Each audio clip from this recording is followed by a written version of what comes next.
আসসালামু আলাইকুম। আকন লাফের পক্ষ থেকে সবাইকে আবারও স্বাগতম নতুন একটি ভিডিওতে। তো অনেকদিন পর আবারও আপনাদের মাঝে ফিরে আসলাম আমার বারান্দার আপডেট নিয়ে। তো আপনারা যারা আমার ভিডিও দেখেন তারা জানেন আমি বারান্দায় মুরগি, কবুতর, পাখি সবই পালি। তো নতুন সংযোজন হিসেবে আমার এই ককাটেল জোড়াটা ছিল। এই ককাটেল জোড়ার মধ্যে একটা প্রবলেম ছিল, যেটা অলরেডি আপনাদেরকে শেয়ার করেছিলাম। এটা হচ্ছে ক্লিয়ার ফাইট জোড়াটা আমার, মানে এদের চোখগুলো ব্ল্যাক। আর এদের সম্ভবত সিবলিংস এর ইস্যু থাকার কারণে, মানে ভাই বোন হওয়ার কারণে এদের ডিমটা প্রপারলি জমতেছে না। যাই হোক, কয়েকটা অ্যাটেম্প নেওয়া হয়েছে, সবগুলো অ্যাটেম্প ফেল হলো ফাইনালি। দেন আমি আবার নতুন একটা ফিমেল নিয়ে আসছি। তো এই ফিমেলটার সাথে আমার যে এক্সিস্টিং পেয়ারটা, ওই পেয়ারের মেলটার জোড়া দিব, আর যে এক্সিস্টিং ফিমেলটা আছে ওইটার সাথে আরেকটা মেল জোড়া দিব। বাট আমি আপাতত তিনজনকে একসাথেই রাখছি। এরা তিনটা একসাথেই আছে, একসাথে এদের মধ্যে একটা বন্ডিং করার জন্য আমি একসাথে রাখা আছি। তো ককাটেলের সুবিধা হচ্ছে, আমার এই জোড়াটাকে আমি যতক্ষণ না আপনার ব্রিডিং বক্স দিব ততক্ষণ এরা ব্রিডিং এ যাবে না, ব্রিডও করবে না, ডিমও পারবে না। তো সেই সুবাদে আমি ব্রিডিং বক্সটা খুলে রাখছি, দেখতে পাচ্ছেন আপনারা। তো সেজন্য এরা হচ্ছে তিনটাকে একসাথে রাখছি, তিনটাকে রেস্টে রাখছি।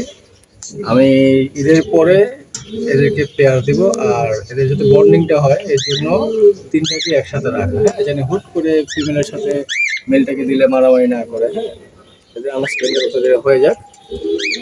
তো এই ছিল আমার ককাটেলের আপডেট। এখন বাজিকারের আপডেটে যদি চলে আসতে যাই তাহলে বলবো এইটা আমার পুরনো পেট, কিকো ওর নামটা দেওয়া ছিল। তো ওর ফিমেলটা ডিম নিয়ে বসে আছে ভেতরে, যদি আপনাদেরকে দেখাতে পারি। ফিমেলটা আবারও ডিম পেয়েছে,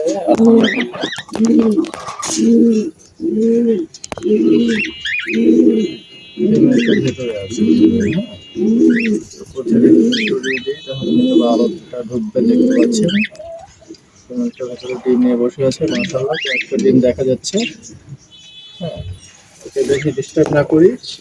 আর আমার বাজরিগারের কিছু বাচ্চা, কিছু বলতে এখানে সবই আমার বাজরিগারের বাচ্চা, একটা মেল বাদে।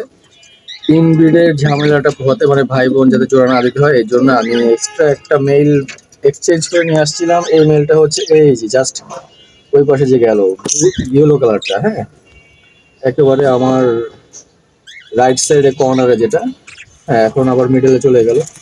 ওইটা ওই মেলটা ছাড়া বাকি সবগুলোই হচ্ছে আমার উপরের পেয়ারটার বেবি। এই বেবিসগুলো আমি আমার আমার এই রানিং পেয়ারটা, এই যে এই মেলটা, হ্যাঁ, ওর বয়স আলহামদুলিল্লাহ অনেক হয়েছে, মোর দ্যান 5 ইয়ার্স প্লাস।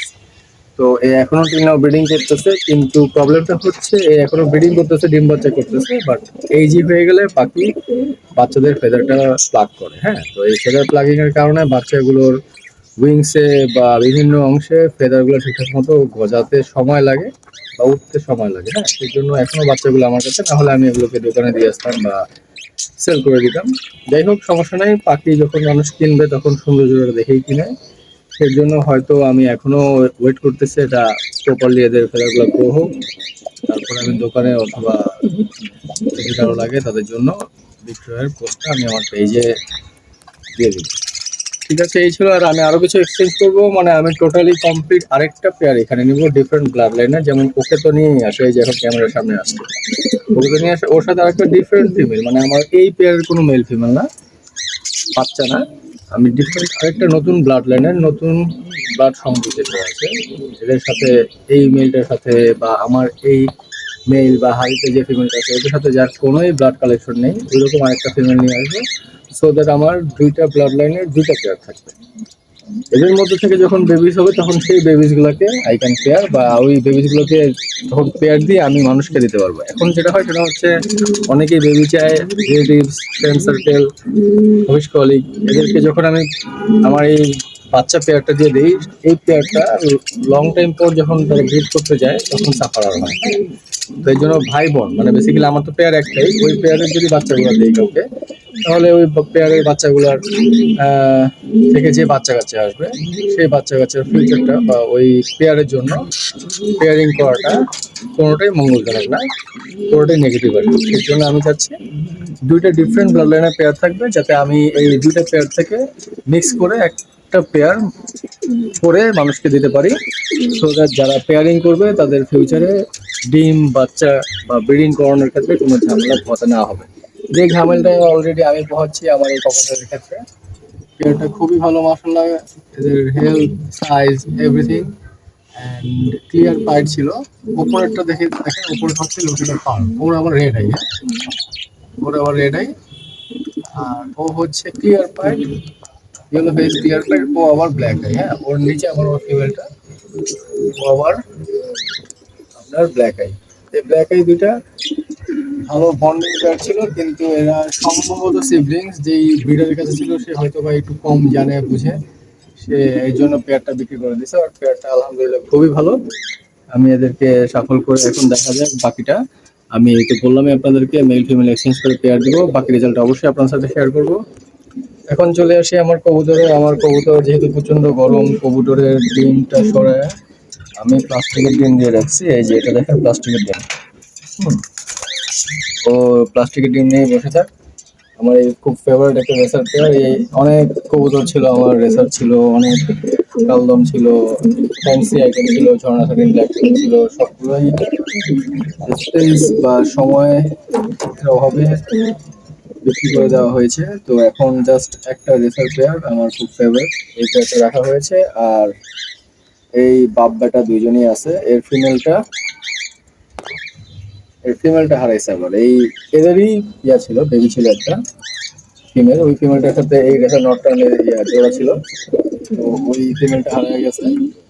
তো এদের যেহেতু দুইটা মেল আমি একসাথেই রাখছি, পেয়ারিং এর কোনো ঝামেলা ছিল না আলহামদুলিল্লাহ। তো যেহেতু কেজের প্রবলেম, আর এই পেয়ারটাকে আমি ওড়াই বেসিক্যালি আপনাদেরকে দেখাই। এই যে আমার এই হোয়াইট, এটা কিন্তু রেসার, হ্যাঁ রেসারের বাচ্চা রেসার। এদেরকে আমি ছেড়ে দিই, এদেরকে ছেড়ে দিই, এরা উড়ে। এই যে একটা, এই আরেকটা, দুইজনকে এক হাতে ধরতে একটু কষ্ট হচ্ছে, রেসার কবুতর তো। যাই হোক, এদেরকে আমি হয়েছে চলে আসছে। হ্যাঁ, ওই যে দুজন যে এখানে বসবে, একটু পরে বল দেবে, কয়েকটা রাউন্ড মারবে। হ্যাঁ, ওইভাবে প্রপারলি ট্রেন আপ করানো হয় নাই। রেসার যেমন মনে করো অনেক কিলো দূর থেকে ছাড়ে, আস্তে আস্তে টচ করে, ওইগুলো করানো হয় নাই। তো আমার এই যে রেসারের এন্ট্রান্সটা এখানে রাখছি, ওরা এসে এখান থেকে বসে এইভাবে ঢুকে। হ্যাঁ, এখন চলে আসি হচ্ছে আমি আমার মুরগিতে। মুরগিও অনেক ছিল আলহামদুলিল্লাহ, কিন্তু আমার মুরগিগুলা ছাকতে ছাকতে ফাইনালি এই দুটো মুরগি আমি আর কোনোভাবেই বাদ দিতে পারতেছি না। আলহামদুলিল্লাহ এরা খুবই ভালো, একটা ফার্মে আর একটা হচ্ছে আপনার দেশি। হ্যাঁ, তো আমি পরবর্তীতে আরেকটা ভিডিও বানাবো বারান্দায় ফার্মে বলবেন না দেশি বলবেন, কোনটাতে কি সুবিধা কোনটাতে কি অসুবিধা এ নিয়ে ডিটেলস আলোচনা করবো। হ্যাঁ, আমার এই মুরগিটা আবার ওমে চলে আসছে। হ্যাঁ দেখেন, ওমে চলে আসছে। আমার মোরগটা থাকলে আর এই ওমটা থাকতো না, কিন্তু মোরগটা যেহেতু নাই, দুইটা মুরগি সিঙ্গেল সিঙ্গেল, কয়েকদিন ডিম পাড়ার পর আবার ওমে চলে আসে। তো ফার্মের এই প্রবলেমটা নাই। যাই হোক, দেশি মুরগি আর ফার্মে মুরগি বারান্দায় পালনের সুবিধা অসুবিধা নিয়ে আমি ডিটেল আলোচনা করবো আপনাদের সাথে। তো ভিডিওটি ভালো লাগলে অবশ্যই চ্যানেলটি সাবস্ক্রাইব করবেন, সাথেই থাকবেন। কোনো কিছু জানা থাকলে অবশ্যই কমেন্ট করবেন। আল্লাহ হাফেজ।